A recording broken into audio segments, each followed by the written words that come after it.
Hey. Time for the Out of This World story from rSpace. Welcome back to part 2 of a 2-part series. Today on rSpace, the machines in the garage are the only things being honest here. Let's get to it. Part 2. Wife insisted on open marriage and offered me to take her friend. I took it and divorced her. Now she's mad. Update 2. So now Brenda wants to reclaim her place. She did everything in her means to close the marriage. One evening, I had wrapped up work early and decided to spend some time in the garage. The old lathe machine my dad left me needed a bit of tuning, and honestly, working with tools clears my head better than any therapist could. I texted Mona earlier, asking if she wanted to drop by. I said I'd be tinkering with the machine and could use an extra pair of hands. She showed up in casual wear, looking comfortable, not trying to impress anyone. That's one of the things I liked about her. She didn't put on a show. We started working. I was under the hood, tightening bolts. She stood beside me, passing tools as I asked. She watched closely, asked about the machine part and how it operated. It came out of genuine curiosity and not desperation to bond. After a while, she started smiling. I asked what happened. She asked, "Aren't you happiest with the machine? You enjoy it so much." I chuckled. "It's what I do every day. Machines are honest. If something's wrong, they show you. People, not so much." She got quiet at that. Understood exactly what I meant without me saying more. Then, suddenly, I felt a pair of eyes on me. I turned slightly, and through the garage window, I saw Brenda leaning on the porch railing, staring at us with crossed arms. She didn't say a word, didn't even come inside, just stood there watching.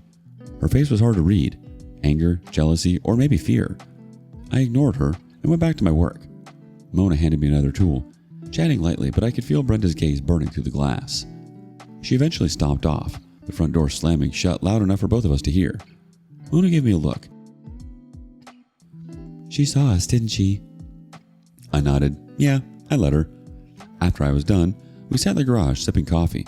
Mona said, "You know, she's going to come at me eventually, right?" I sighed. She already did in her head, the moment she saw us, but you don't know her or anything. Later, Mona told me Brenda had texted her.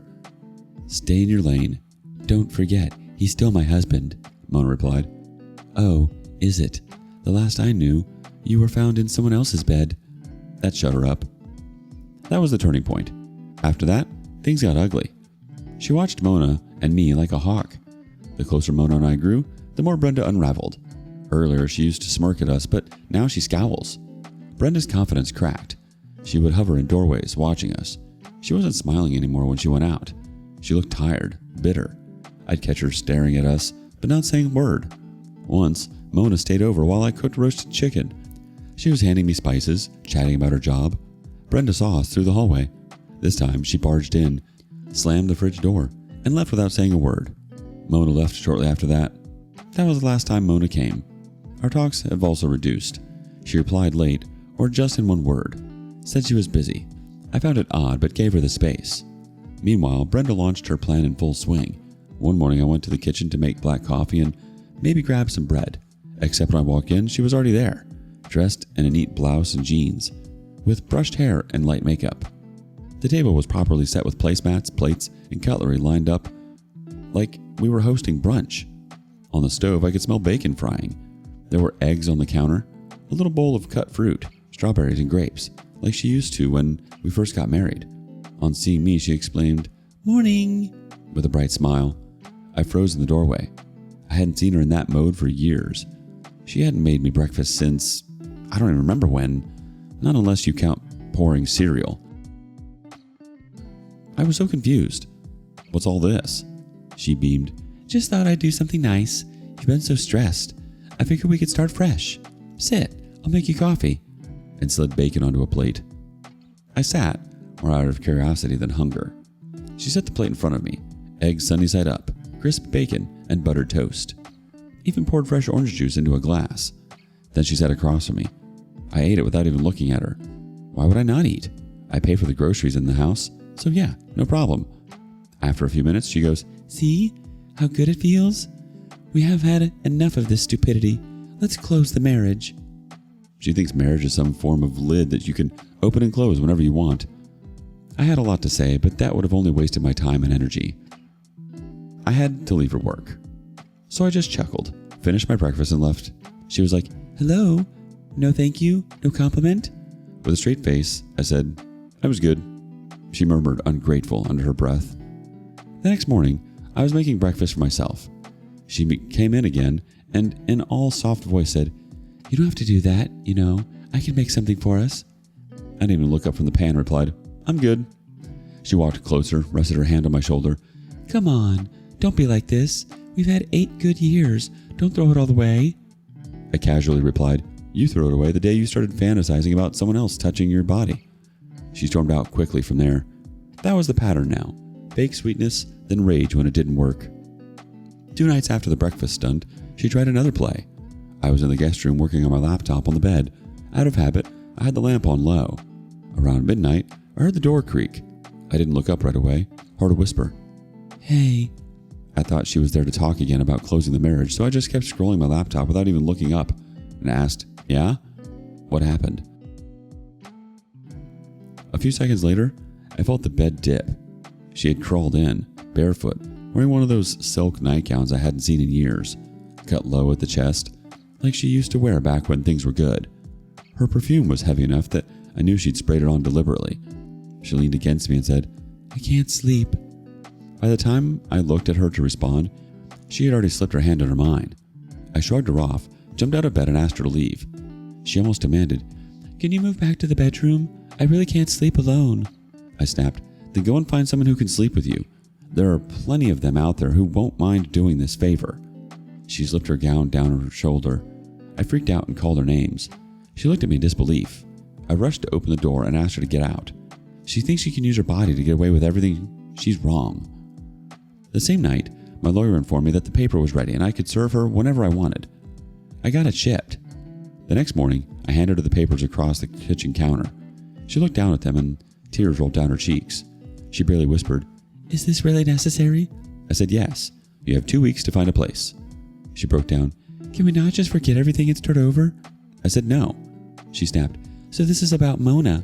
You want to marry her, and that's why you want to get rid of me. I replied, It's about you. You tossed our marriage for a temporary thrill. She tried to reason that I agreed to open the marriage. I gave her a look of, Don't start, please. We both know you cheated before. She stood there silently for some time before whispering, I thought you'd never actually go through with it. I shrugged. You thought wrong. 2 days have passed. She hasn't signed yet. Nor has she left the house since. I heard her crying and wailing at night, talking over the phone and crying that she has ruined her life. Sometimes I feel like she's talking loudly just to make me hear it. Honestly, I'm just waiting for these 2 weeks to get over so that I can get rid of her. Meanwhile, Mona has completely disappeared. Not ghosted. We talk, but she's not available as she used to be. She cites her upcoming project release as the reason for her busy schedule. I don't know if she's really busy or avoiding me. I'll figure out once I'm done dealing with my soon-to-be ex. We'll keep you posted. Update 3. The last 3 weeks have been a mess. A few days after she was served, I was in the living room. She came and sat across from me with messed up hair and puffy eyes. Almost begged, Please, let's just stop this. Forget divorce. We don't need to go through with it. Let's just go back to how it was. If you want to make it even, you can even have Mona for some time. We've built this together. Let's not ruin it. I stared. Told you, I don't want this circus. Tears rolled down her cheeks. I don't want to move out. This is my home too. I flatly said, It was, but you burned it. And now you have 2 weeks to find somewhere else. She got defensive. So, that's why you had this prenup? You always had this divorce thought in your pocket? I said, You can think whatever you want. It's not my problem to give you an explanation. She sobbed into her hands, but I felt nothing. No pity, and not even anger. She lawyered up, and the next day my lawyer called. Your wife's lawyer just filed a motion. She's contesting the divorce terms. She wants alimony and the house. I almost dropped the phone. The house? That's my family home. It's in the prenup. He sighed. She's trying to claim it as Social Security, saying she gave up her career opportunities to support the marriage and should be entitled to it. I laughed bitterly. Support the marriage? She's been out partying half the week and wanted to bring her boyfriend into our bedroom. He calmed me down, saying, Don't panic. She doesn't have a leg to stand on. The prenup is airtight. She signed it knowingly. This is just throwing mud at the wall, hoping something sticks. That evening, Brenda came home furious. She slammed her purse on the table and stormed into the kitchen. You think you can just throw me out like trash after everything I've done for you? I stayed calm. You agreed to the prenup. You knew exactly what you were signing. She scoffed. I signed it because I thought we'd last forever. I snapped. It would have if you didn't go around whoring yourself. She wept. You made me sign the prenup. I didn't think you'd actually use it against me. I leaned back in my chair. It's not me using it against you. It's me protecting what my parents built. This house isn't yours to take. Her voice cracked into a shriek. So what do I get? Nothing? After 8 years? I smirked. You get freedom. You wanted open marriage, remember?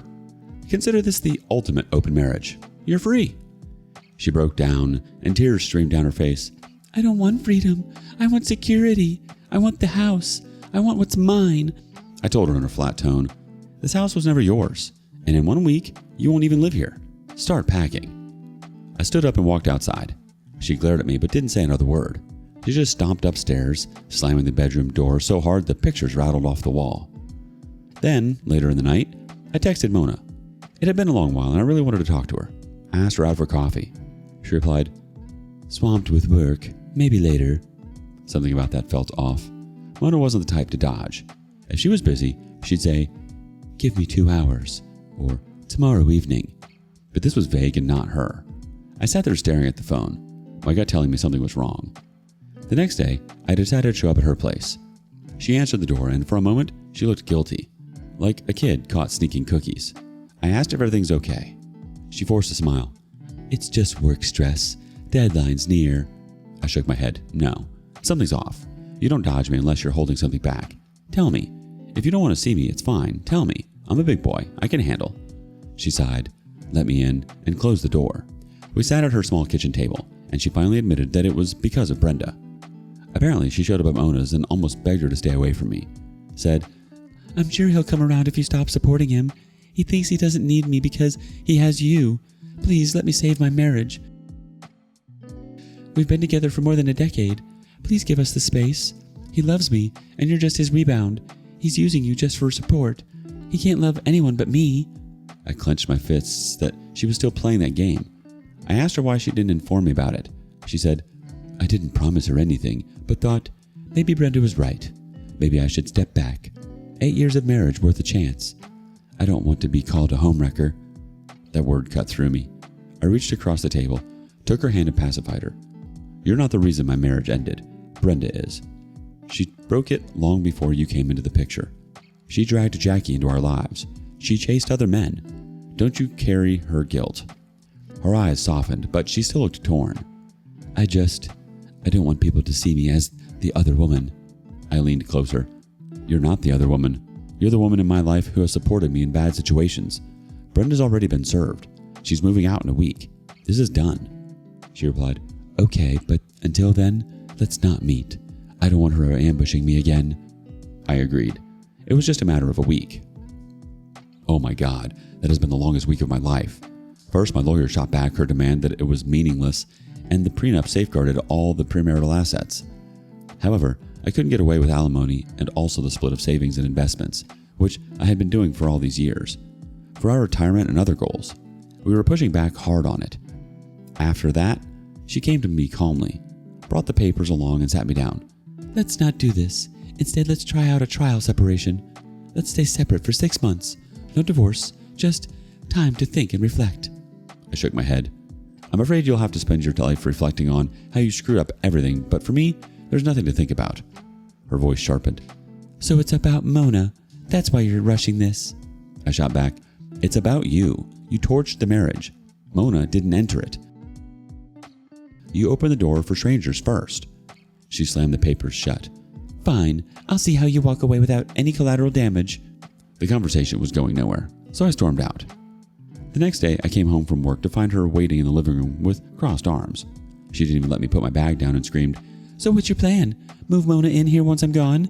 Parade her around like she's the queen of this place? I made this house, and I cannot see her reaping the fruits. Such a homewrecker opportunistic witch she is. I chuckled. Funny, the only wrecking ball here was you. Her face turned red. You're pathetic. Do you think she loves you? She's using you for your money and security. If she was so good, why didn't she find a man to marry her? Her father died 3 months ago. She could have found a man to love her if she was worth it. I snapped. Look who's judging whom. The one who threw away her stable marriage for a stranger's dick. She threw the wine glass at the wall and stormed upstairs, screaming about how I'd ruined everything. I was so horrified after that incident that I couldn't sit in that house. I got in my truck and drove to Mona's place. She opened the door, and before I could say a word, she just looked at me and asked, "Now what?" I must have looked like hell because she immediately pulled me in and sat me down on her couch. I told her everything. By the end of it, I had my face buried in my hands. She didn't lecture me, just sat beside me, placed her hand on my shoulder, and said, "She's trying to break you because she's already broken. Don't let her succeed." We sat there in silence for a while. Then she turned and asked me softly, "What do you even think about me and us? Is this something you want, or am I just a pit stop for you?" I looked at her and spoke with conviction. "I wouldn't be exaggerating if I say you're the sunshine in this mess. You've supported me when I was literally drowning. I can't even imagine how I would have processed the betrayal without you. If this is a pit stop, I don't want the road to continue." She blushed. I told her clearly, "I respect you. I'd like to date you and see where it leads." She said she needed clarity, that she wasn't looking to be someone's rebound. I told her, "You're not. If anything, you're the only thing keeping me steady." She smiled faintly, eyes wet. "Good answer." We were having a good intimate moment for the first time. We kissed, and that's when the banging started. Felt like someone was hammering on the door. Mona froze. We didn't move at first, but the pounding increased and Brenda's voice echoed through the hallway. She was screaming and cursing Mona, asking her to answer the door. Initially, we thought to let her be or call the cops, but we were afraid that the neighbors would be disturbed. Then Mona was like, "Let's face it." She opened the door, slightly, not to give the full view of the apartment. Brenda screamed, "I was right, you witch, effing my husband. Where is he?" Before Mona could respond, Brenda yelled again, "I know he's here. I saw his car downstairs. Come out, coward." I stepped out of the living room. "I'm right here, and I'm not your husband anymore. Get out." Brenda shoved the door wider. Her mascara was smeared. She looked half drunk, half deranged. She glared at Mona first. "You think you've won, don't you? You think he's gonna marry you? He'll get bored, just like he got bored with me." I cut her off. "That's enough. You've humiliated yourself enough tonight. Go home, Brenda. Whatever's left of it." She tried to push past me and go for Mona, but I blocked the doorway. "Leave, or I'm calling the cops." Her lip trembled. She looked at me one last time, eyes filled with hate and desperation, then spat at the ground and just stormed off. Her heels echoed as she went down the stairs and cursed us. I shut the door and leaned against it. Mona was standing there shocked. I hugged her. We didn't talk much after that, just sat in silence, letting the storm pass. I spent the night at her place, too terrified to leave her alone. The next morning when I came home, Brenda was packing. I could hear the slamming of the drawers and closet from outside. I walked into the hallway to see her dragging suitcases, clothes spilling out of them. She wasn't crying anymore, just silent, furious movements. When she saw me, she sneered, "Don't look so smug. You'll regret this when she dumps you." I didn't reply, just walked into the guest room, leaned behind the window curtain, and watched her load bag after bag into her car. And with that, she slammed the door and drove off. 2 weeks later, the lawyers finalized the settlement. The prenup held strong. She couldn't touch the house, the farmland, or any of my inheritance. My family's legacy stayed safe. However, she did walk away with half of our savings and investments. Every dollar I'd set aside for retirement, for vacations, for safety nets, split down the middle. It burned me, I won't lie. Watching years of careful savings get drained overnight, knowing she'd probably blow her half on vacations and bars while I rebuilt brick by brick. Still, it was better than losing what truly mattered. That night, I sat in my garage with Mona beside me, and it felt so much peaceful. She smiled at me. No makeup, no act, just herself. Honestly, the garage scene with Mona says it all. Machines are honest, people aren't. And Brenda, she made her choices. All the breakfast, nightgown theatrics, and screaming, just noise. You stuck to your rules, protected what mattered, and let her act out on her meltdown. That's all you could do. Some lessons come with tears and mascara streaks, apparently. If your ex showed up in silk, cooked breakfast, and screamed about homewreckers, how long would it take before you laughed and called it a day? Let us know below. And thank you for joining us today on rSpace. Be sure to like and subscribe and hit that notification bell so you don't miss out on our next video. See you next time.